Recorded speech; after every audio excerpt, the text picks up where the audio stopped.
खुलुमबाय। दिनैनि Bodoland इंखं television studio हलाव आं मलेन बसुमतारी। दिनैनि फुंबिलिनि गाहाय रादाबफोराव दं। मैया टेट आनजादनि रिजाल्ट फोसावबाय।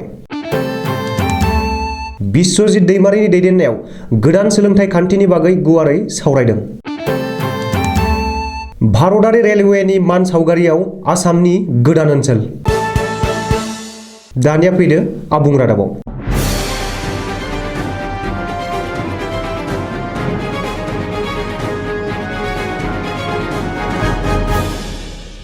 आसाम सर्व शिक्षा मिशनजों खुंजानाय टेट आनजादनि रिजाल्टखौ मैया फोसावबाय।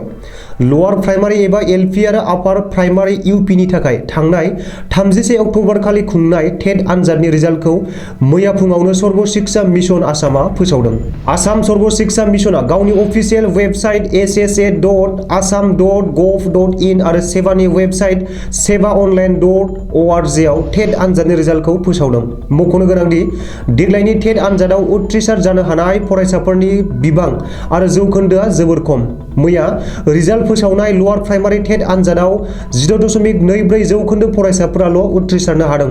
बेबादिनो आपार प्राइमारि टेट आनजादाव 17.99 जौखोन्दो फरायसाफोराल' उथ्रिसारनो हादों। रिपर्ट बादिब्ला देग्लायनि एलपि टेट आनजादाव गासै 1,44,065 सा फरायसाफोरा जिरायदोंमोन। बेनिनो 23,394 सा फरायसाफोराल' टेट आनजादाव उथ्रिसारनो हादों।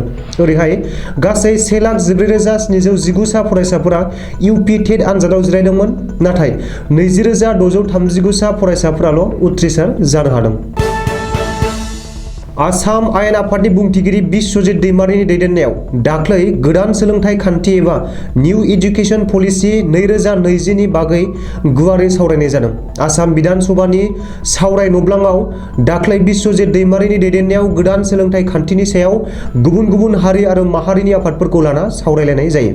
बे जर'खा सावराय मेलाव आसाम आयेन आफादनि लेङाइ बुंथिगिरि डक्टर नमल ममिन, सोलोंथाइ मन्थ्रि डक्टर रनज पेगु, हेंथा दोलोनि दैदेनगिरि देबब्रत साइकिया, खुंथाय गोहो आरो हेंथा दोलोनि एमएलएफोर, गुबुन गुबुन हारिनि माहारियारि आफादफोरजों लोगोसे हांख्रायहरनाय बादियै बर' थुनलाइ आफाद आरो दुलाराय बर' फरायसा आफादनिफ्रायबो बाहागो लाहैयो। मिथिनो हानाय बादिब्ला गोदान सोलोंथाइ खान्थिखौ लाना सावरायनाय जर'खा मेलाव बर' थुनलाइ आफादनि गाहाय नेहाथारि प्रसान्त बर'आ मोननै गोनांथार थांखिनि दैखांदों।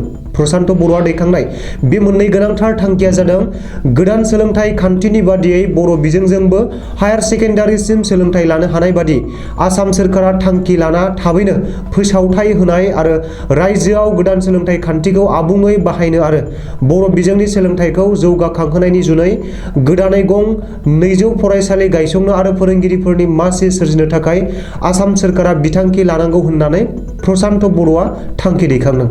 ओरैहाय बर' थुनलाइ आफादनि गाहाय नेहाथारि प्रसान्त बर'आ दैखांनाय थांखिनि सायाव जानो गोनां आसाम बिधान सभा जथुमाव सावरायनाय जागोन होननानै बुंथिगिरि बिस्वजित दैमारिया खोथा होदों होनना मिथिनो हादों।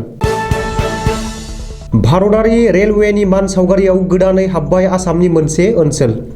गौरीपुर बिलासीपारा सापर फोनांजाबनाय गोदान रेल लाइनखौ जोबथा आनजाद नायनाय एबा CRS जानायनि उनावनो भारतारि रेलवेनि मानसावगारियाव आसामनि गोदान ओनसोला हाबदों। मख'नो गोनांदि थांनाय गोलाव समाव नर्थ इस्ट फ्रन्टियार रेलवेआ निउ कुचबिहारनिफ्राय श्रीरामपुर, क'क्राझार, बङाइगाव मोनसेल' रेल लाइन दंमोन, नाथाय दानिफ्राय रेलवेनि मानसावगारियाव मोनसे गोदान रेल लाइन हाबबाय।